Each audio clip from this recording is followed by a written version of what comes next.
Welcome to the Goalmouth Podcast, ladies and gents, a collaboration between Howler Magazine, Dirty Tackle, The Total Soccer Show, and Florida boy band O-Town. That's right, it's a morphoerotic dream from a magazine. Morphoerotic, yeah, no idea. My name is Ryan Bailey, it's December 16th, 2016, and coming up in today's bite-sized soccer update that's a mix of Destiny's Child and just a little touch of Madonna's wild style, Jose Mourinho's dangerous behaviour, Luka Modric's hate for video referees, Europe's hate for the 48, the plan to replace football with football in Mexico, and Orlando's purple wall.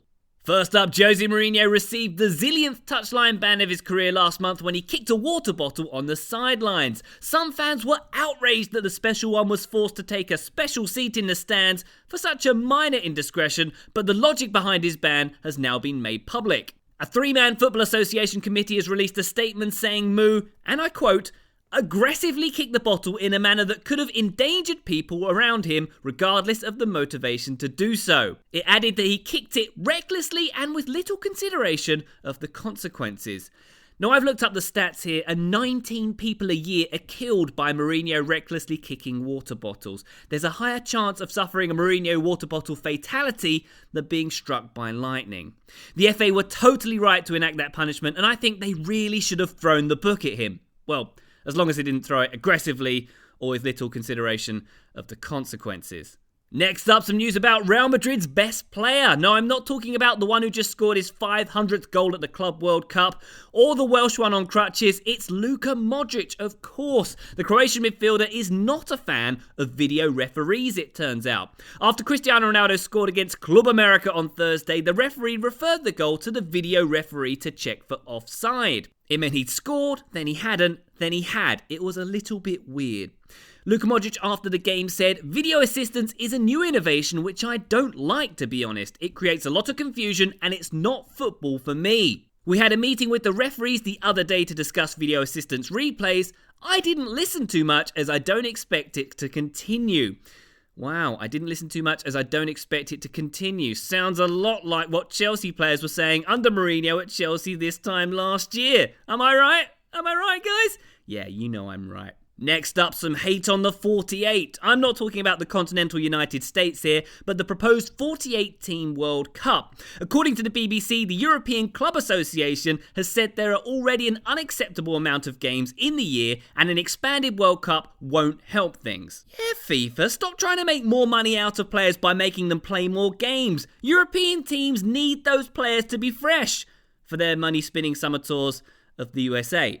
Anyway, ECA chairman and Bayern Munich busybody Karlheinz Klinsmann said, we have to focus on the sport again. Politics and commerce should not be the exclusive priority in football. He then stifled some laughter before adding that comment was brought to you by Audi, Adidas and T-Mobile. Next up, Mexico. Football is the favourite sport of the nation at the moment, but some think it could be overtaken by football. You know, the American kind of football where they don't really use their feet or the correct shaped ball. Or as I like to call it, American hand egg.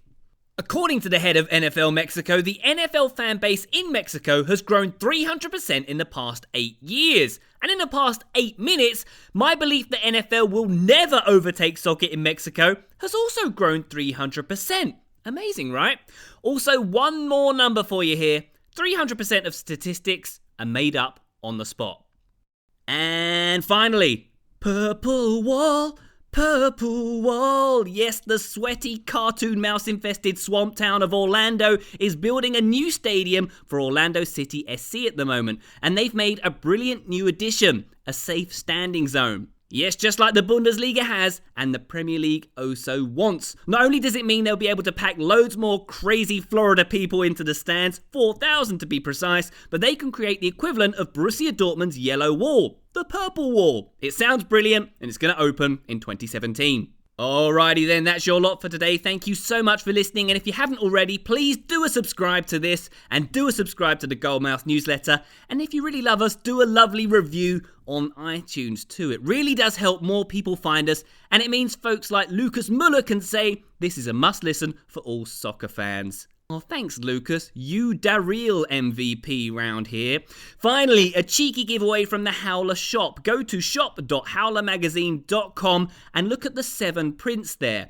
If you want to win one of them, write either a 5-sentence or less short story or a 100 words or fewer poem about one that you like, and email that to goalmouth@howlermagazine.com. But whatever you do, don't pick the one of Paul Merson scoring against Wimbledon at Plough Lane, because they're my team and it breaks my heart.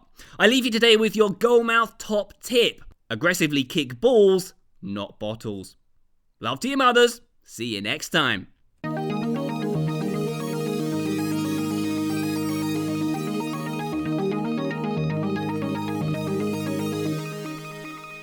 George Carisi